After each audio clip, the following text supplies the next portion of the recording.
Or Jasper, ringing the new year with huge deals on. Okay, we're back. I'm your host, BKP. Good morning from the office, North Georgia's only live online morning show. As I told you earlier, we were trying to get Congressman Doug Collins with us, and we do. 9th Congressional District Representative Congressman Doug Collins is with us. Congressman, thank you for being with us this morning. Good morning, Brian. It's always good to be with you and your listeners. Okay, I know you have so much on your plate. Something tells us you guys are busy out there. Yeah, we heard. I don't know if you heard a few things going on around here. Just a casual conversations. But I appreciate a short notice, and I know you have to run. So whenever you have to go, so let's get right to it. The new health care bill that was introduced as a replacement, the American Health Care Act. Just give us a general. Do you support what you see thus far? Do you see room for negotiation? Just share a little bit of what you see, Congressman. Well, I think yes. I mean, we support. This is President Trump and the White House's plan. The House's plan. The Senate have come together to work on this. The president, of course, is very supportive of this. There's always things in the markups coming up that might be, fine-tuned around the edges. There's some things we're looking at. But just remember, this is not just simply a replace. This is a repeal. This goes back and takes in all the repeal legislation from last year that was vetoed by the president. It defunds Planned Parenthood. It continues to do what we said we would do, and that is have an orderly transition out of a disaster. This is what Obamacare left us. And in 2012, when the American people reelected President Obama, it ensured this disaster would start. And then in 2013, when basically the exchanges started and everything else began to be the process. So what we're doing now is we're dismantling Obamacare. We're doing so in a way that is what we promised will be a smooth transition to where people would have a knowledge of what was going on, but also doing it from very conservative principles and also doing what we promised the American people we'd do. We'd repeal and we would put into place free market-based systems that give access to affordable care for everyone. So that's what we're doing, and we're going to continue. There's discussions on the edges, but nothing we're doing is new. That's the funny thing. There's nothing really here that's not been discussed for the past few years. So this is where we're at right now. We got committee hearings starting today. We're proud to have the president's support on this, and from meetings that we've had, him, the vice president, and others are fully supportive. Okay, well, Congressman, and I'm referring to back in, well, let me ask you, all of the repeal, I remember, and you tell me if I don't get this correct, I want to not quote you, but many times you and I spoke, and you said that the House wanted to vote on many issues to get them to the president's desk so the American people could see who's really against what up there. And I know there's a lot of bills that you guys did, maybe knowing they weren't going to get anywhere with the president, but you wanted to show the American people you were working on it. One is the repeal. Now, many times you voted for repeal, and I have from February there in 2015 was the first time that the House voted for repeal, coupled with instructions to write a replacement. So that was in 2015. It's been 2 years. What say you about the visual here, the optics that the Republicans were not ready for this? I think that's just a mistake, and I think the optics are we were ready for it. We also have begun preparing for this for several years. Many of the very processes that are in this bill were in Tom Price's bill, many other bills. Of course, now Tom is HHS Secretary, and these things have been vetted out. We had no chance of getting them through the Senate or, frankly, the president signing them, but they've always been there and they've been continually vetted. I think the interesting thing here now is we've got to understand this, and the Wall Street Journal wrote an article about this morning. There's others. These are the ideas that we ran on. Are there things that we could always, if we were in a better society, in a better place, in a legislative branch where we could do stuff and not have to do it through reconciliation, then we could actually go for maybe the changing or do a little bit more. But what we're doing is doing exactly what we told the American people that we're doing. But also you have to remember through reconciliation, and I think maybe you've talked about it before, the phases that we're dealing with. Not everything that was put into Obamacare came through reconciliation. Many of it went through a regular 60-vote order when the Democrats still had 60 votes in the Senate, which put it in a different category, a funding category, if you would, which reconciliation only deals with really the tax and the spending part of these issues. That's why we're repealing all the taxes. That's why we're moving all that in reconciliation. And we're reforming Medicaid. And we're looking at expanding HSAs. We're doing the things that we promised to do. So the phases are simply us doing the reconciliation part, the part that we're working on right now, plus the packages that are going to require 60 votes in the Senate, which will be harder lists. That's like state buying insurance across state lines, buying associated health plans, doing things like that that require 60 votes. That is going to be a lot tougher in the Senate. I don't mean to interrupt you, but what you're telling us and our viewers are, what we're seeing today is reconciliation, 51 votes, this is done. Other parts will require by rule 60 vote. Is that what I'm hearing today? That is okay. Yes, but let me tell you this: the main part of repeal, the stuff that most are concerned about, and as we look forward to, are in this. We're going to be in this bigger package of Repeal Plus. Let me also just say, there's a third phase. That was HHS Secretary Tom Price and what he can do, because the original law put so much power into the HHS sector to set markets and to set insurance agendas and mandates. That's why he is there doing his part to help us, especially in areas that we don't have ability to legislate through reconciliation. This is the thing that I want people to understand is, and I know there's been some concerns about tax credits. The tax credits, a refundable tax credit, is a conservative Republican solution. It says you're going to use the money that you're working for to use your tax dollars to buy insurance. And this is not something that's new. It's been around for Republican and conservative circles for 20 plus years. It's been in every one of Tom Price's packages. In fact, many of the Freedom Caucus who now know are concerned about something, many of us have concerns about bills. 12 of those folks were actually co-sponsors of Tom Price's bill, which had the refundable tax credit in it. This is a way that we can now go in and now help to reset the individual market. This is something people have got to understand. Obamacare simply destroyed the individual market. The issue that we have is that individuals are not treated the same as workplace folks who gather their insurance through a workplace setting. Tax treatment is completely different, and it's kept most people from buying their insurance. That's why the refundable tax credit, not a deduction at the end of the year, is so much better for those to have access to that affordable care. And this is why we're doing it that way. It's been a process we have. In fact, even in Rand Paul's bill, there's a form of tax credit. This is not a new thing, and it's not an entitlement.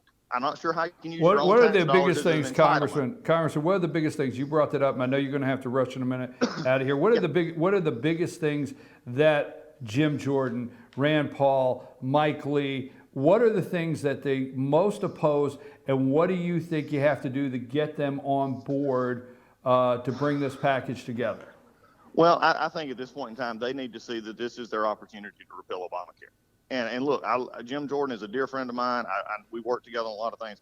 I think there's differences on how you look at it. But let me just also tell talk about for the listeners and all and everybody. If you were just simply to repeal and do this now to when we have, when the president said this is how we're going to do it, and we're replacing it so that we have assurances in our market. If there was simply a repeal vote today, you did away with it. Medicare expansion, you did okay with everything else. By the end of this year, you would have, I would think the latest numbers past 10 to 12 million taken insurance gone immediately. Premiums would go up because there's no market stabilization. There's nothing here. It just simply draws people out. You've got a deficit that would run up because you're now going to have people without insurance. You're going to be stuck in the process of without care. The issues, and we'll be happy to get some more information for that. But what we're doing is we're doing what Republicans do. We're doing what conservatives do. And we're looking at the total picture. And now that we have the opportunity, we've got a president who is 100% behind this, saying we're going to help the American people understand that the way to be run is through a system of rebuilding our markets, our free market enterprise, and giving people the choice. Look, I've had 100 people protesting that wanted to keep it just the way it was. I've got some people that are concerned. Maybe we don't get enough in this, and we're concerned. At the bottom line, if you want to repeal Obamacare, if you want to do the things that we promised, and you want to provide a market that builds for the future, then this is our platform to begin to do that. And, that's what we're looking at it right now. We'll see how that goes in the next few days. One of the most confusing things to me, and I'm going to be direct with you, is what makes the other parts a 60 vote requirement, like selling across state lines? Why does that require 60 votes? Some of our viewers might be confused on why one part reconciliation will work and the other part we have to get the 60 votes. Can you clear that up? Sure, Brian. That's a great question, and as always, you ask good questions. And I think the question here for folks is this: the 60 vote is a Senate rule. Okay, it's not anything else except their procedural rules to say that if you want to consider something, you have to have 60 votes to bring it to a vote. Now, all 60 of those folks don't have to vote for the bill, but they do have to vote for it to come up on the floor. Right. And reconciliation was put in 30, 40 years ago. I'm not sure exact total on that, but it was put in so that you could actually do things without having to get the 60 votes. And it deals with fiscal and spending and tax issues. That's why we have to be very careful in the House what we put in the reconciliation package, because if it doesn't meet the standard of what they call the Byrd rule in the Senate, then it becomes a unprivileged bill and it has to go to 60 votes. So now Senate can add a lot more stuff to it. When the Senate gets over there and they can add stuff to this bill and the parliamentarians go along with it, then great, pass it. We'll be supportive of that. But we have to be careful in the Senate to do exactly what we said we do so that we can get it to the Senate so it's under privileged status and not unprivileged status. And reconciliation can only be used at certain times. Exactly. And the 60 vote is to get it to the floor. Yeah. And then it could be voted on by 51. It could be 51 after that, but 60 have to get it. We were doing so well, Congressman, until you reminded me of two things this morning. You reminded me of Arlen Specter on that 60th vote, and I could have done without that in my day, and you just reminded me of Robert Byrd. Yeah, How did it is you a do problematic that? We have to do. Well, I love to bring sunshine and roses to you there. Congressman, you got a busy day ahead of you, and just keep us up and keep sending those great emails with information. And I want to thank your communication office and all the people you have in place that I'm always able to connect with. Thank you very much, Congressman. Brian, you're wonderful. Take care. Talk to you later. Bye-bye. Okay, we're going to go to break. That was Congressman Doug Collins trying to talk your host BKP out of the tree, right? I'm all worked up.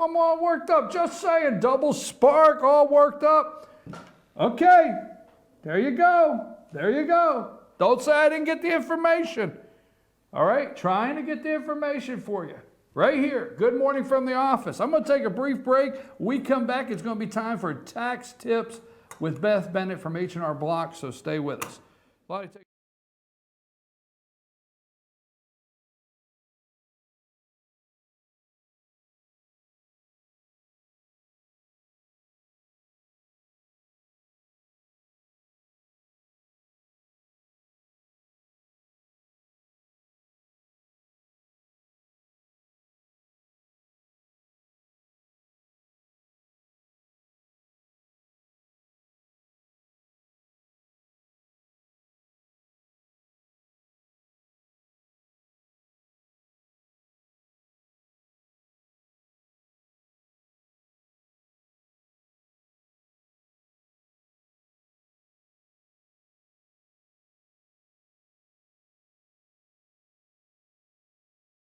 Circuit World, brand name merchandise at unbelievably low prices. Furniture, appliances, and electronics. Circuit World is locally owned and operated, serving the tri-state area. Circuit World has highly trained professionals to help. Visit your hometown Circuit World today. 3 locations in Georgia, Ellijay, Blue Ridge, and Blairsville, Franklin, and Murphy, North Carolina. No credit checks, so let Circuit World deliver to you today. Ace is your helpful place for paint and home goods, tools, outdoor living, and lawn equipment. But did you know Ace Hardware of Blue Ridge is a little bit more? We have hunting rifles and accessories for your next hunting trip. We have Amish furniture imported directly from Ohio. And we have Ace Custom Woodworks for all your custom wood project needs, from cabinets to artwork. Ace Hardware of Blue Ridge. We have your new house in stock.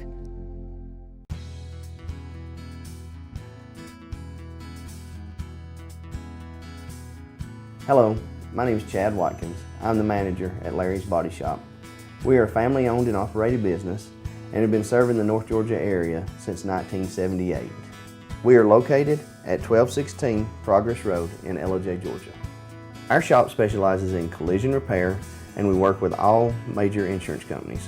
Larry's Body Shop is ICAR Gold, the highest role of training recognized by the collision repair industry. It is estimated that only 10% of collision shops meet these standards. Our shop consists of state-of-the-art equipment such as laser measurement system, down-drive spray booth, spot and MIG welding equipment. All of our paints are mixed on site so that we can guarantee your paint to match every time. I know that having an accident can be a stressful event. We take pride in making sure our customers are satisfied with the repair of their vehicles. Our waiting area is clean and comfortable with free Wi-Fi and refreshing beverages. So if you're in an accident, stop by and see us at Larry's Body Shop. Hi, I'm Rhonda the Mattress Lady, and this is my husband Gary, owners of Mattress Overstocked in LJ next to Walmart. And we want to earn your business. From the time you walk in our door to the time we deliver your new mattress to your door, you will see the difference. Our selection and prices are the best in North Georgia, and customer service is our top priority. So y'all come on in and let us help you find the right mattress at the right price. That's Mattress Overstocked in LJ next to Walmart. Better days ahead. At Days Chevrolet in Jasper, we make everything better. And no matter what vehicle you drive, our new state-of-the-art service center can keep you running like new with factory-trained technicians, genuine parts, and value pricing. Even convenient Saturday service hours and online appointments. So if you want to extend the life of your vehicle, let the Days service experts help. Your better day is just ahead at Days Chevrolet in Jasper, where we service whatever you drive. Better days ahead, Days Chevrolet. Find new roads.